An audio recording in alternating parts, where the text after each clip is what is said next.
Welcome back to Football Daily Weekly. Today we're having a Chelsea fan special. Hence why we've got Chelsea fan channel. Oh, is it my? It's your. It's his. We got together and thought we'd give you a treat. I love Chelsea. Oh, cheers. Yeah, and I have some time. I managed them in my first ever career mode on FIFA, so I have a special affinity with them. Oh, well, there you go. I bought Ben Arthur for them back in the day. Never happened. Okay.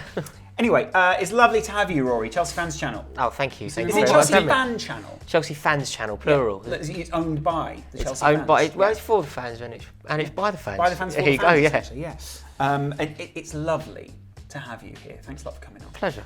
Anyway, let's talk about the current state of Chelsea, because off the back of that West Ham loss, there's an awful lot of negativity from outside the club. It does seem like a lot of people want to put the boot in right now, Rory. People are sort of like, oh, I saw this coming. They're all getting old. Yeah, et cetera, et cetera. People will obviously delight in the demise of Chelsea Football Club.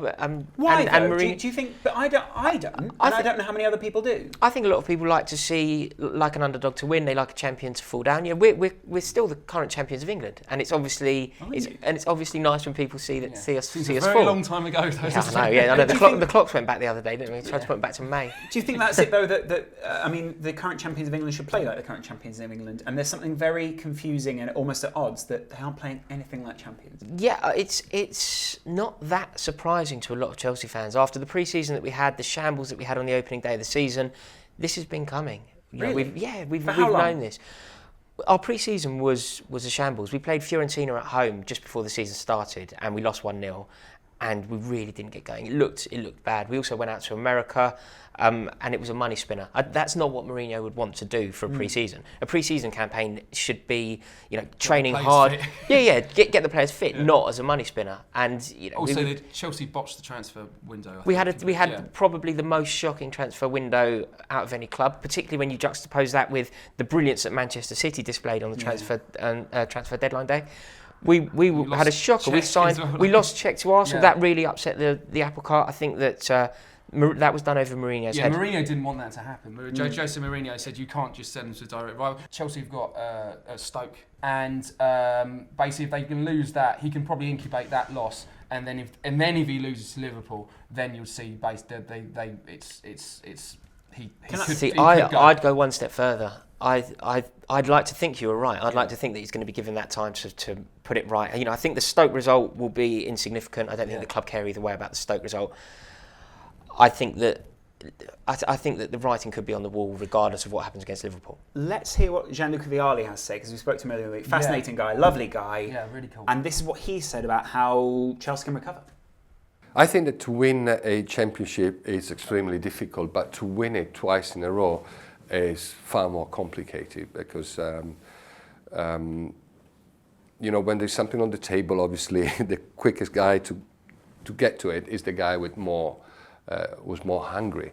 And when you win something, even though you don't do it on purpose, but you're not as motivated, as hungry as when you are, the year before you win the championship. And I also think that probably, I love Chelsea and I admire Mourinho, and I think he's the man. And we are in very safe hands. When Mourinho is sort of in charge of a team, that somehow, sooner or later, he's going to get it right. But I feel that probably this season, Chelsea didn't do enough during the transfer market, during the summer. The season before, they got Fabregas, Courtois, and Diego Costa, plus Matic, was Rolo. So that was the spine of the team. This season, I don't think they've done enough. And bearing in mind that they needed a sparkle to, find motivations back. I think Jose can do anything. He can be an impact manager. He sort of can change the team around. And I think he's never done it before. But I think he loves Chelsea so much, and he wants to stay, I think, in the Premiership for quite a long time, that he will inevitably end up rebuilding a team, and I think he will be doing that at Chelsea. Obviously it needs a little bit of time, it needs the finances, it needs support, and we all need to understand that even in football there are cycles, and you're successful now, and then you need to be patient for a couple of years, and then you become successful again. So it's all a matter of letting Jose work and letting him do his job. Gianluca Vialli there, Chelsea legend. Absolute legend, What yeah. was it that made him such a legend? Rory? I think that when he arrived at Chelsea, I was brought up supporting Chelsea, and prior to this moment, it was all quite average. It was all, we had a '94 Cup final appearance where we got battered in the rain, and it wasn't as romantic as I'd been led to believe. I'd been told of stories of Raquel Welch and film stars, and Chelsea really were the fashionable club, the kings of the King's Road and all that, and I'd never witnessed it until this summer and this arrival, and Vialli came in. And it was a start of something beautiful. It really was. Who was the manager? At the time, it was Hullet.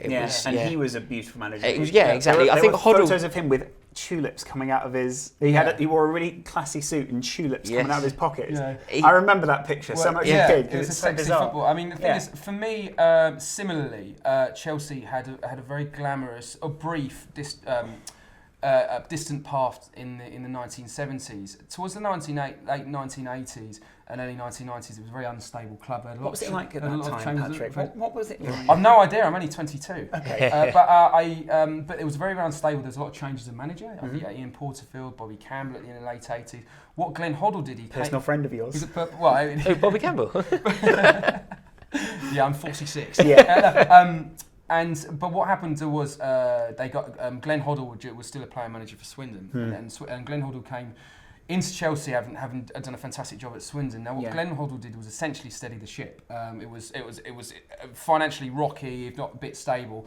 He came in and got a cup final appearance. Actually got them into Europe in the Cup Winners' Cup in those days. But what Hullet did, he brought Hullet in, who was past his best, but it was a cultural shift. Yeah. Now, what Vialli did, and I mean specifically Gianluca Vialli, but also Roberto Di Matteo when he was signed, Frank Leboeuf and Gianfranco Zola in that winter, was that Great team. He's changed the most beautiful team. Yeah. That's my team. That's a team and that I hang on to. he changed the aspiration of the club. Now, before the 1990s, Chelsea supporters would have been happy to run down in the morning and see teletext that they got into the top half of the table. Yeah, and the cup Wait final. for page 2 to load. I was going to say, again, teletext was a thing that you just won't get it. You just wouldn't use it now. Yeah. Anyway, but he changed the aspiration of the club. He was the captain of a European Cup winning team for Juventus. So this was uncharted territory for even the 1970s team of Chelsea. So that was the first thing. But he also came him and the Italians and Leboeuf when they came. A similar thing was going on at Arsenal with Arsene Wenger. They changed the culture of the team. I'm talking about nutrition, training. You'd have players who basically would used to training 3-4 times a week and drinking several times that week. The scenery had changed after that summer. Do you know what I mean? It was a club that expected success and regularly got it. All right, well, Gianluca shared some of his Chelsea memories with us as well. Two memories stand out the most when I think about my time at Chelsea. The first one is when I actually took over as a player manager from Hullet, and we played the first match against Arsenal, and obviously I was under so much pressure, and it's really complicated, and I decided to pick myself. Obviously, that was one of the good things about being a manager. So, first name on the list, Luca Vialli. I remember we ended up winning 3-1, fantastic match. We beat Arsenal deservedly, and I remember sitting on the bench after the match thinking to myself, why the hell did I accept this position as a player manager? Because I'm not going to survive. I was so sort of intense, so difficult.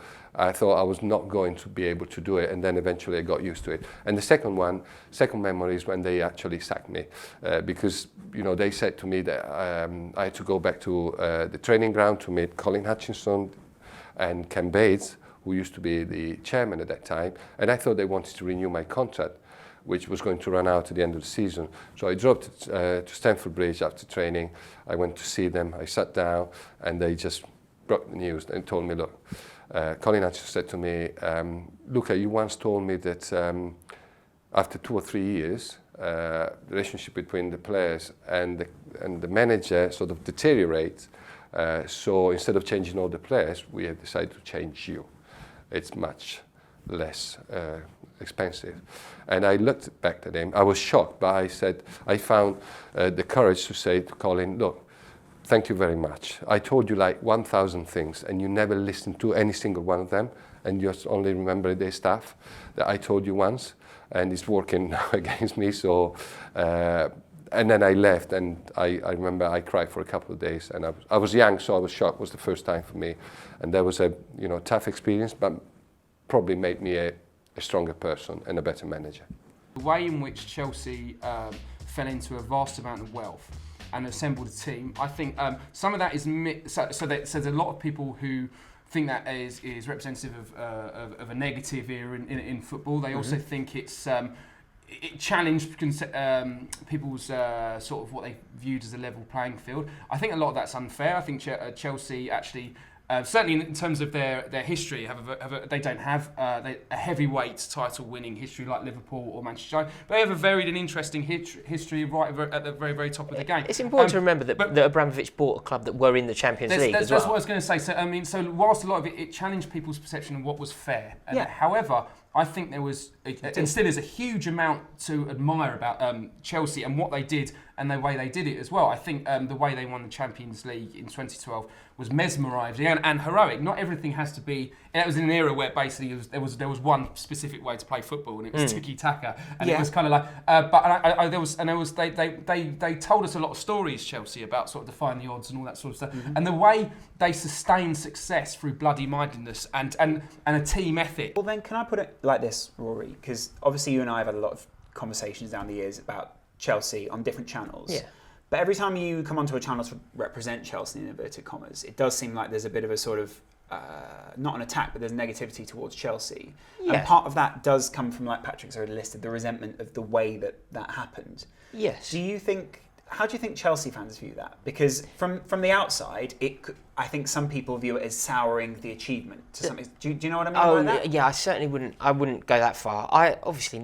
The dream way to win trophies would be to do it and be universally loved the way that Barcelona did. But I don't think Barcelona are universally loved. No, I don't. They are worldwide. They're popular. Obviously, people have resentment towards anything. You're never going to please all the people all the time. But I think Barcelona overall would be, when Barcelona get to a Champions League final, unless they're playing a massive underdog, people would want Barcelona to win it. Chelsea will never have that. But there is. I don't. It's partly down to Mourinho. Perhaps I don't subscribe to this. Okay. This is something that I'm not part of. But there'd be a lot of Chelsea fans. There'd be a lot of Chelsea fans who say sentences like this: "Oh, if people aren't hating us, we're not doing something right." We're seen as being very privileged. And within London. Within London, I think. You mean privileged people-wise, and the people who support Chelsea are privileged. I think as a club, the fans embody the club, and Chelsea fans have a propensity to be viewed as being privileged. Self-righteous. But they invite that on themselves. There's a casual culture on the inside. For both of you, how true is that? Look, every stereotype is based on something. There is an element of that through the casual culture of the late 70s, early 80s. Chelsea were pioneering. Yes. The things that are thrown at you, the mud that's thrown at you as a Chelsea fan, often chavs, often rent boys, often like right-wing thugs, and then often quite posh. These are completely paradoxical. Yeah. We were having a little chat before, and we were talking about the options essentially that Abramovich has. Because when we were at the beginning, when we were talking about Chelsea having this vision and the sexy football that they've played down the years, it's fair to level at Mourinho. They don't play sexy football, and they never have under Mourinho. But the one thing we know that Abramovich has always wanted... I disagree. I do as well. Mourinho, the first title-winning season there was some electric moments. They were racking electric up moments, but it's not them. But what I'm saying is, I think Robben, Drogba, and Duff, and the way they would play, they would switch the wingers. Do you know what I mean? They would play on the counter-attack. It's a bit of a myth that Mourinho's football is as boring as people like to suggest. Yeah. Of course, there's some truth in it, but it's not as bad. And last season's a good example. Prior to Christmas last year, we played some fantastic stuff, scored some beautiful goals, and Eden Hazard looked fantastic, as did Fabregas and a few others. Going forward now, I think that the options available for Abramovich, the one that I hope he takes is to stick with Mourinho. Yeah. I think that the other options are to bring someone in to steady the ship and get us into the Champions League for next season. I worry like you that his number could be up. I mean, there's only so much. The Chelsea directors and Mona are notoriously trigger happy anyway. He looks like he's almost trying to get sacked. But that's part of it. If he does, and that's what's depressing about it, if you're a Chelsea sympathiser, is that it's the same. So a season starts to go badly. You say I could see maybe Hiddink or Ancelotti coming on a temporary basis to get the 4th place, and then the cycle starts again. Do you know what I mean? And there's no you're in this kind of like admittedly very very successful.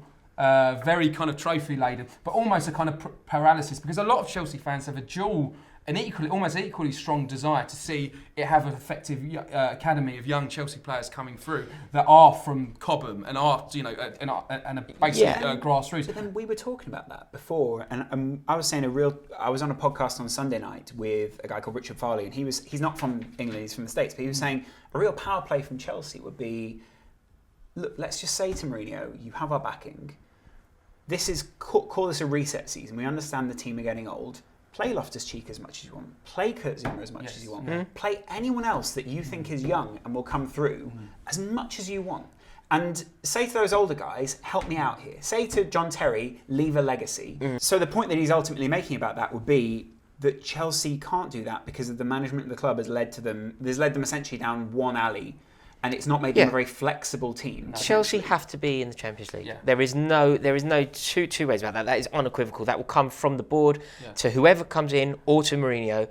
Because the business model needs the prize money. We have to be in the Champions League. I think prize money is part of the issue.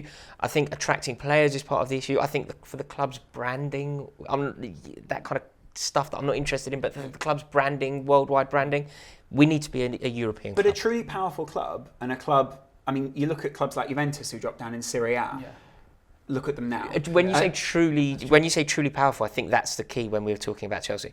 Chelsea are a very big club in England, but by no means are we Manchester United. By no means are we Bayern Munich. By no means are we Barcelona. Chelsea fans would never claim to be. We're not the biggest club in London. But Chelsea are aware. After a decade of management from a multi-billionaire, you would have hoped to have been closer to that, I'd say. Actually, it's wrong for me to say you. I would say Chelsea as a board and as an owner would be hoping to be closer to that.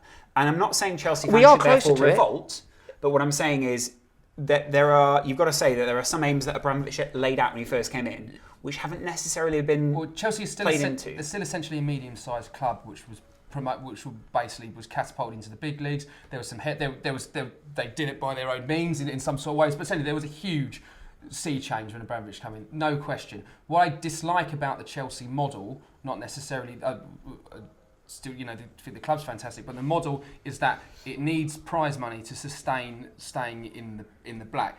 Other teams such as Manchester United, Liverpool, even such Spurs can sustain maybe Spurs aside, let's say Manchester United and Liverpool, they can sustain a short period outside the Champions League simply because they're not dependent on prize money. But you can't compare. And it was success built on debt. But you can't compare Chelsea and Liverpool and Manchester United. Liverpool and Manchester United exist in a vacuum that is very different to who Chelsea are. Because of the Premier League? Because of... No, I think it would go pre-Premier League. I think Manchester United...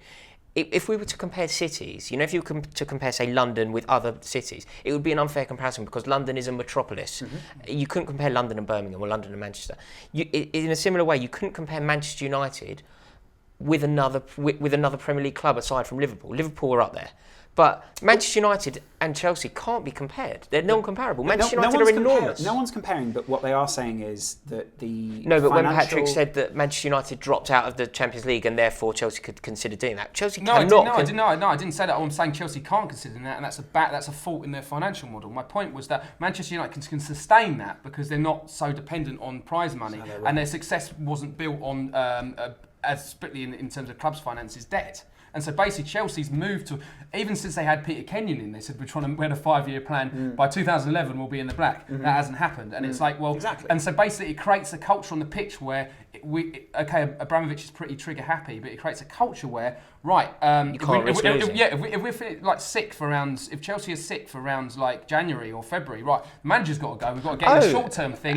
We can't play young players because they need to, in order to grow and experiment, they need to make mistakes. This isn't a club for a young player to make mistakes, and that has to change. I think that's what Chelsea fans deep down would love to see, a working academy. Make no mistake about it as well. If Chelsea are not going to qualify for the Champions League at Christmas, I think you will see huge amounts of money change hands of transfers. Yeah. Well, let's say one final bit from Gianluca Vialli about his relationship with Chelsea and how he feels about the club.